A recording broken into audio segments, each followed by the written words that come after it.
Hi guys, today I'm going to cook adobo manok. The ingredients is chicken, pepper,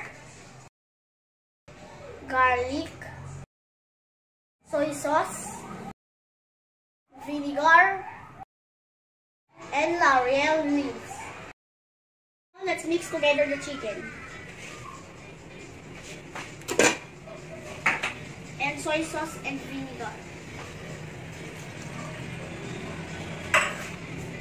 Garlic, pepper, laurel leaves. Let's cover it and wait. Wow, it's cooked already.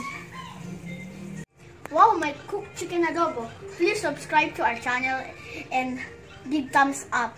Halika, tara, kain tayo.